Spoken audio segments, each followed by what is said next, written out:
But you have to realize that, yes, the involvement of violence in black folks comes from that long history that the president was talking about, that we have to remember that we learned from some of the best. They had some white boys came over here that did the first beheadings in Point Coupee, Louisiana, where I'm from. Slave insurrection, that was the way you dealt with it. Tuskegee syphilis incident. We're going to see how black men die if they have syphilis, but we pretend we treat them with penicillin, and we're just going to watch the pathology of how they die. Now, that wasn't back 200 years ago. That was 1930 to 1974.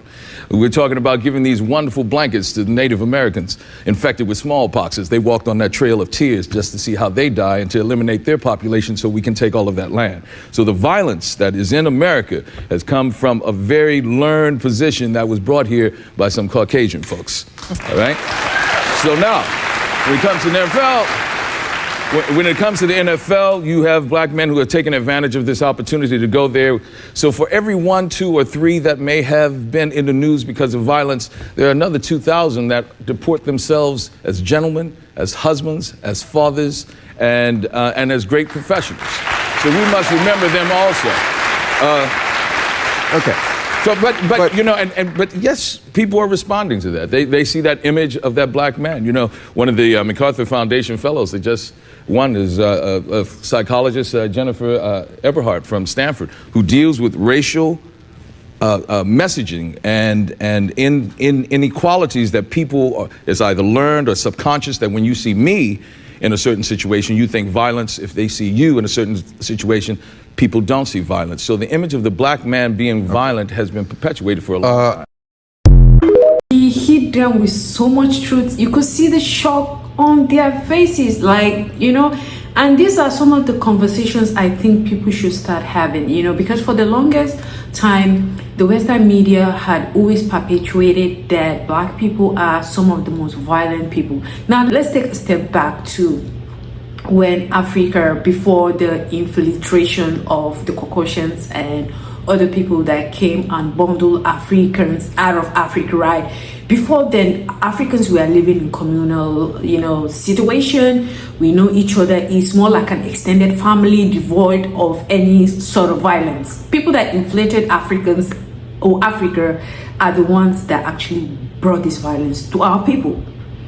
African community, if you stayed in an African community, you would understand that it's like an extended family that loves each other. We could have our differences here and there that are so minute, but let me tell you, being violent to each other was never one of our traits until people came and infiltrated our system and changed a lot of things. And one of it was the Caucasians, you know, during the colonization time. So it's really, really crazy when one people or a group of people are single-handedly being labeled as the most violent. Meanwhile, you went into a whole country, or would I say continent, and unalive the original people there, right? And you took over the land, you still went ahead, go to another continent, took this group of people, brought them here, and you did some of the most heinous crimes to them in order to make them work on your land and all the infrastructure that you guys are having. They are literally the ones that build it now, but you have the audacity to call black people as the most violent,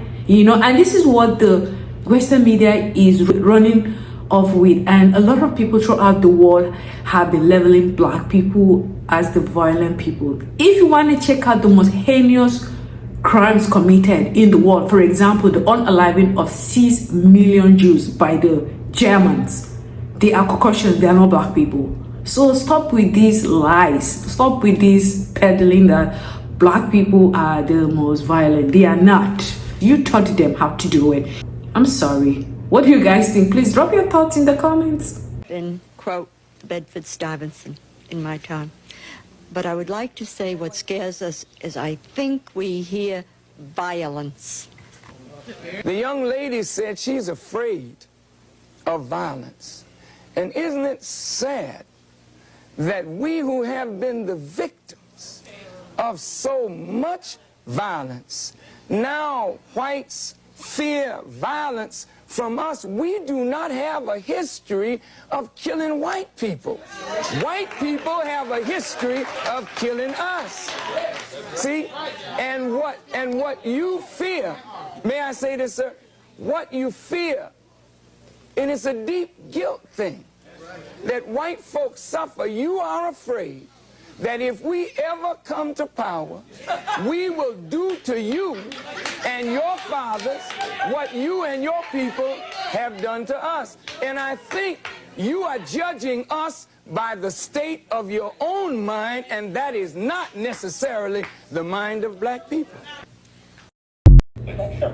Several people in the audience have said the things that he's saying, but you really haven't been specific. Is he saying that you have a problem? Is it when one man stands up speak for his people?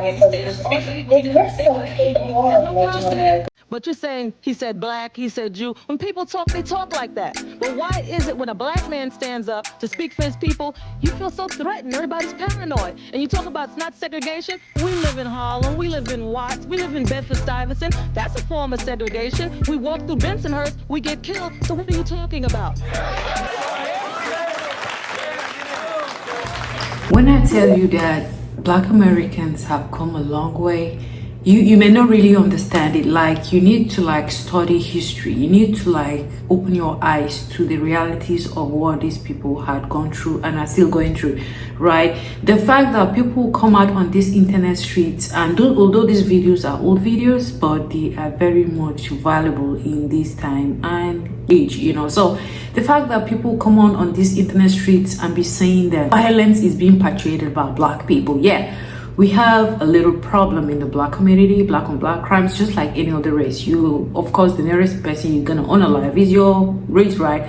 But if you're talking about violence as being synonymous to black people, that's very, very negative rhetorics, and it needs to stop, right? Because black people are not the originator of violence. Black people are not violent. Of course, in every race you have the good and the bad, but for you to perpetuate on these internet streets that black people are violent, like as if you didn't unalive a whole continent to, you know, steal from the indigenous people, you know. So see, the world needs to come back to itself and realize that the only way we're gonna go forward is by saying the facts and not trying to skew the truth to benefit other people, right? Stop stereotyping a particular group of people that we've known that you've done some of the most heinous crimes against, right? At this point, irrespective of the color, it is important we unite as people so that all of us can come together and make amicable progress towards unity, towards the betterment of every human being, irrespective of your color, towards the betterment of the world, towards the betterment of, you know, everything that concerns people, because before God we are one. It doesn't matter the color of your skin. So guys, what do you think? Please drop your thoughts on these, you know, videos where people are saying black, especially the Western media, perpetuating that black people as the most violent people, you know, on the face of that, which is completely false, you know. So guys, if you have come this far, please hit on the like button, hit on the notification bell in order not to miss any of my videos, and don't forget to subscribe.